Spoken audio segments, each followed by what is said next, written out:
সুপ্রিয় শিক্ষার্থী, আসসালামু আলাইকুম। আশা করি সবাই অনেক ভালো আছো। তো আমরা শ্বসনতন্ত্র অধ্যায়ের এখন নাক বিষয়ে আলোচনা করব। বহিঃগঠনে দেখা যায়, ১ম দেখো এগুলো হলো পেশি, এটা হলো পেশি। এগুলো হলো নাকের পেশি। আমরা নাকে এই যে যখন আমরা দেখি ধরি যেটা এটা হলো পেশি।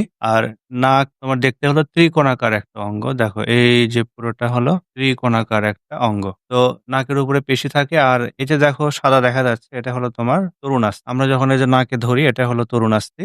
আর নাকের ভেতরের দিকে আমরা যখন খেয়াল করব তো দেখো এই তরুণাস্থির উপরের দিকে একদম এইখানে এই উপরের দিকে তোমার থাকে হলো যে ন্যাসাল অস্থি, যে একটা ন্যাসাল অস্থি, এটা একটা ন্যাসাল অস্থি। এবার আসি হলো নাকের ছিদ্র দেখি আমরা। প্রথম হলো নাসাছিদ্র। তাহলে নাক এরকম ছিদ্র পথে উন্মুক্ত হয়, এই ছিদ্রকে বলা হয় নাসাছিদ্র। নাসাছিদ্র থেকে আমরা যখন ভেতরের দিকে খেয়াল করব, দেখো এই তো দেখতে পাচ্ছি আমরা।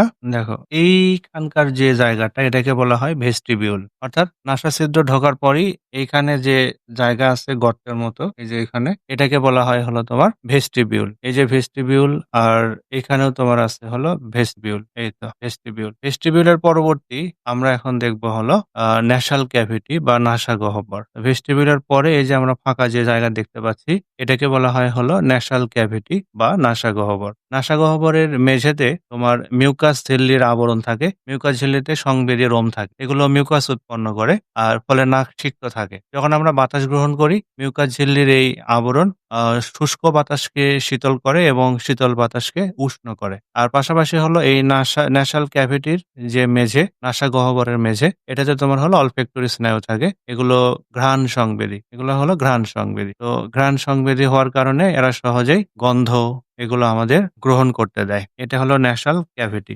খুব ভালো দেখা যাচ্ছে। এবার দেখো নাসা ছিদ্র কিন্তু দুই ভাগে কেন ভাগ হয়। তো নাকের ভিতরে দেখো এটা হলো ভোমার অস্থি। এই ন্যাসাল অস্থির মাঝখানে আছে হলো ভোমার অস্থি। এই ভোমার অস্থির কারণে নাকের ছিদ্র দুই ভাগে ভাগ হয়ে যায়। তো ভোমার অস্থিকে নাসা ব্যবধায়কও বলা হয়। এবার আমরা দেখি নাকের ভিতরের অবস্থা। খেয়াল করো এই যে আমাদের ন্যাসাল যে ছিদ্র, নাকের ভিতর থেকে নাসা গহ্বর থেকে বের হয়ে দুইটা ছিদ্র, ভালো করে খেয়াল করো।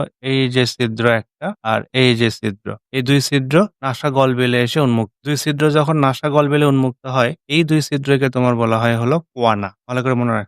নাসা গহ্বরে নাসা রন্ধ্র, এই ন্যাসাল ক্যাভিটি ভিতরের দিকে তোমার উন্মুক্ত হয়, এই দুটোকে বলা হয় কোয়ানা। এটাকে অন্ত নাসা ছিদ্র বলা যায়। বাইরে একটা বহির্নাসা ছিদ্র, এটা হলো অন্ত নাসা ছিদ্র। তাহলে আমরা নাকের গঠন সম্পর্কে জানলাম। এবার আমরা জানবো হলো তারপরের অংশগুলো কি কি আছে। তো ভালো করে খেয়াল করো। তো নাসা ছিদ্র, নাসা গহ্বর, তারপরে কোয়ানা, এগুলোর পর পরবর্তী অংশকে তোমার বলা হয় হলো পরবর্তী যে অংশ এই পর্যন্ত দেখো এই অংশটাকে আমরা বলবো হলো নাসা গলবিল। এটা হলো নাসা গলবিল। নাসা গলবিলও তোমার বাতাসকে শুষ্ক করে এবং শুষ্ক বাতাসকে শীতল করে। নাসা গলবিলের পরবর্তী যে অংশ দেখা যাচ্ছে এই পার্টটা, এই পার্টটাকে আমরা বলবো হলো তোমার, এই অংশটাকে আমরা বলবো হলো মুখ গলবিল। মুখ গলবিল। ওকে, উপরটা নাসা গলবিল, নিচেরটা হলো তোমার মুখ গলবিল। মুখ গলবিলের পরে যদি আমরা খেয়াল করি তাহলে আমরা দেখতে পাবো হলো, একটু বড় করে দেখি আমরা। দেখো মুখ গলবিলের পরে এটা হলো শ্বাসনালী। মুখ গলবিলের পরে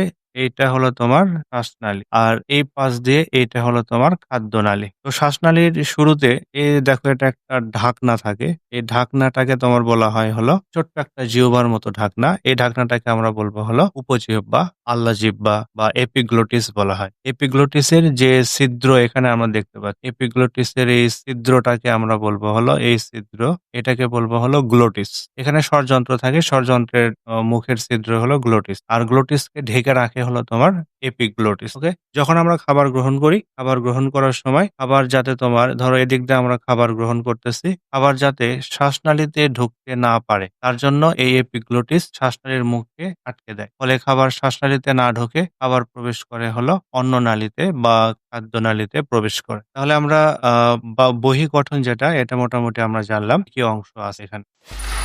Free audio post production by alphonic.com